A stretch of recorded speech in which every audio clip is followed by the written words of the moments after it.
পাকিস্তান প্রীতি কট্টরপন্থী রাজাকারদের ভারতের হাই কমিশনারকে লাথি মারার নিদান, লাথি দিয়ে বের করে দেওয়া উচিত বললেন হাসনাত আব্দুল্লাহ। হাসনাত জাতীয় নাগরিক পার্টির অন্যতম নেতা, তার মুখেই এই নিদান।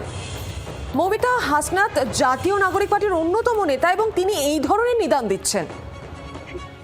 দেখো, কিছুদিন আগেই হাসনাত আব্দুল্লাহ এনসিপির এই নেতা, তিনি কিছুদিন আগেই সেভেন সিস্টার্স দখল করার মতো দুঃসাহসিক হুমকি দিয়েছেন। जी हाँ, लात मारकर इंडियन एम्बेसडर को निकाला जाएगा ढाका से और वापस दिल्ली भेज दिया जाएगा। और दिल्ली वाले सर जोड़कर बैठ गए हैं हिंदुस्तान वाले कि भाई अब हमें वापस बुलाना पड़ेगा अपने एम्बेसडर वर्मा को, नहीं तो ये ना हो जिस तरह से लोग बाहर निकल रहे हैं उनके अंदर गुस्सा है कि उनके उस्मान हादी जो स्टूडेंट लीडर हैं इनकलाब मंचों के, उनको जिस तरह से शहीद किया गया, आज शाम तक उनकी जो बॉडी है वो आ जाएगी बांग्लादेश में। तो अब काफ़ी गुस्सा पाया जा रहा है, जिसकी वजह से इंडियन मीडिया हो, वेस्ट बंगाल मीडिया हो, इंडियन हुकूमत हो, वो भी काफ़ी इसके ऊपर गुस्से से लाल पीली है। और वो कह रही है कि देखेंगे पाकिस्तान के कहने पर, पाकिस्तान के प्यार में बांग्लादेश पागल हो चुका है, किस तरह से वो हमारे एम्बेसडर को निकाला जा रहा है, वहाँ पर हमारे जो डिप्टी हाई कमिश्नर के घर पर हमला कर दिया गया है, पत्थर मारे जा रहे हैं, ये सब कुछ क्या हो रहा है, इनकी हुकूमत इनको क्यों नहीं रोक रही। अस्सलाम वालेकुम दोस्तों, मैं हूं एहसान खान और आप देख रहे हैं यूट्यूब चैनल एहसान रिएक्शन विद एहसान। दोस्तों, वेस्ट बंगाल का मीडिया कह रहा है कि देखें जो बांग्लादेश है वो पाकिस्तान के प्यार में पागल हो चुका है और हमारे एम्बेसडर को बांग्लादेश से निकाला जा रहा है लात मारकर। और बहुत बड़ी तादाद लोगों की सड़कों पर निकल आई है, चाहे वो शेख मुजीब का घर हो या फिर हमारे डिप्टी हाई कमिश्नर का चिट्टाग्राम में घर हो, कोई भी महफूज नहीं है। और फिर हमें वीज़ा सेंटर भी बंद करना पड़ गया है ढाका में इंडिया का।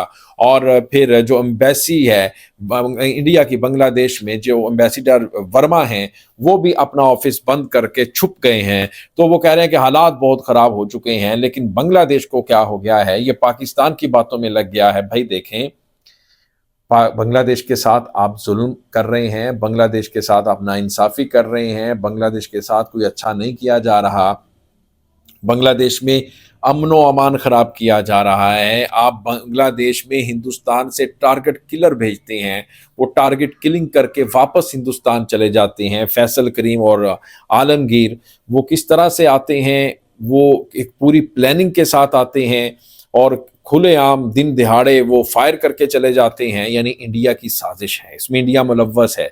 फिर एंटी इंडिया जो जज्बात हैं, सेंटिमेंट हैं, जाहिरी बात है फिर वो लोगों के अंदर गुस्सा आएगा कि एक तो आप उनके लोगों को, उनके लीडर को, जो लीडर आवाम में बहुत ज़्यादा मकबूल हो, फेमस हो, उसको अगर आप इस तरह मारेंगे, बेदर्दी के साथ शहीद करेंगे, तो लोग आपको हार नहीं पहनाएंगे बल्कि जूते पहनाएंगे, जूते मारेंगे। यही वजह है और कोई वजह नहीं है। दोस्तों, आइए इसी के ऊपर एक वीडियो क्लिप है वो देखेंगे, फिर हम इसके ऊपर बात करेंगे। जुड़े रहिएगा आखिर तक, इस वीडियो को जरूर देखिएगा। 3, 2, 1 and Q। পাকিস্তান প্রীতি কট্টরপন্থী রাজাকারদের ভারতের হাই কমিশনারকে লাথি মারার নিদান, লাথি দিয়ে বের করে দেওয়া উচিত বললেন হাসনাত আব্দুল্লাহ। হাসনাত জাতীয় নাগরিক পার্টির অন্যতম নেতা, তার মুখেই এই নিদান। হাসনাত আব্দুল্লাহ।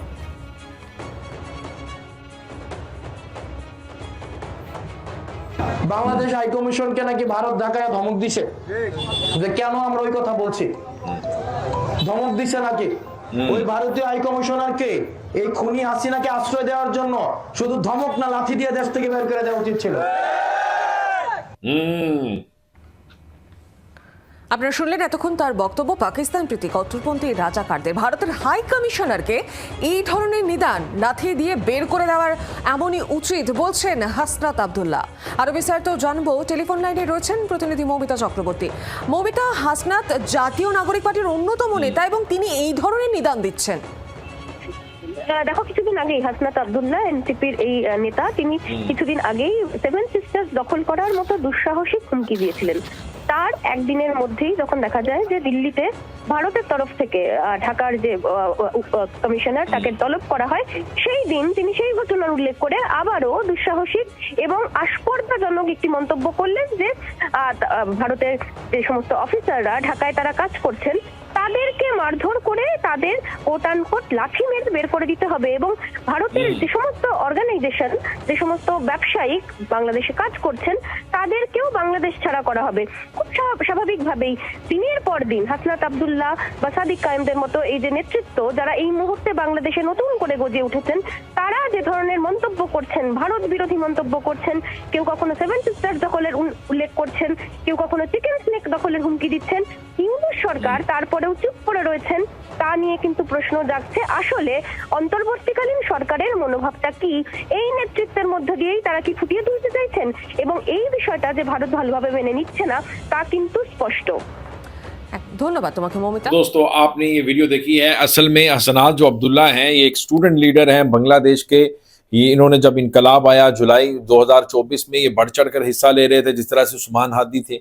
इन्होंने अब देखें, इन्होंने कहा कि जो इंडिया इंटरवेंशन कर रहा है, मुदाखलत कर रहा है, इंटरफेयर कर रहा है हमारे इंटरनल मैटर्स के अंदर, हमें ये बर्दाश्त नहीं है। कभी वो आकर दहशतगर्दी के वाक़यात करवाता है, कभी वो हमारे लोगों को मरवाता है, कभी वो इलेक्शन डिले करवाने की कोशिश करता है, तो कभी हमारी जो स्टूडेंट्स लीग है उसमें लड़ाई झगड़ा करवाने की कोशिश करता है। तो फिर हम चुप करके नहीं बैठेंगे।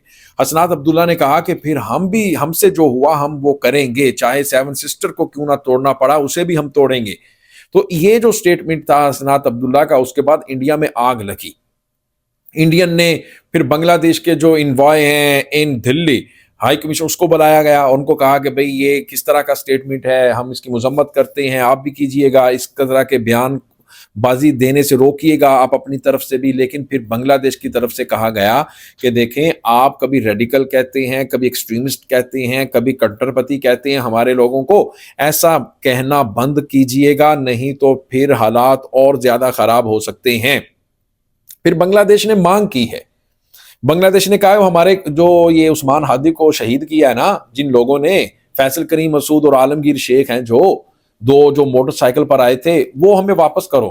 वो ये सब कुछ करके वापस हिंदुस्तान में चले गए। भाई क्यों गए? बीएसएफ ने क्यों नहीं रोका? सवाल है ना।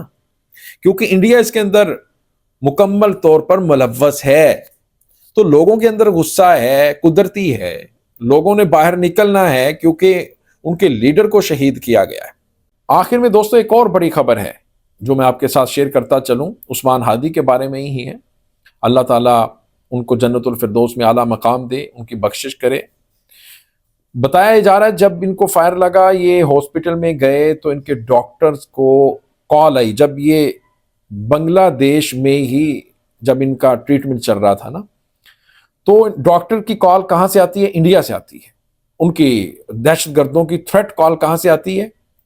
इंडिया से आती है। और कहते हैं कि इनका डॉक्टर्स को क्या कहा जाता है कि इसका इलाज ना करो, इसको बचाना नहीं है, नहीं तो फिर आप हमसे बुरा नहीं, हम आपको भी नहीं छोड़ेंगे। यानी डॉक्टर्स को फोन करके इंडिया से जो टेररिस्ट हैं वो धमकाया जा रहा है इनको, यानी इंडिया है इसके पीछे। दोस्तों मिलेंगे आपसे नेक्स्ट वीडियो में, तब तक के लिए अल्लाह हाफिज।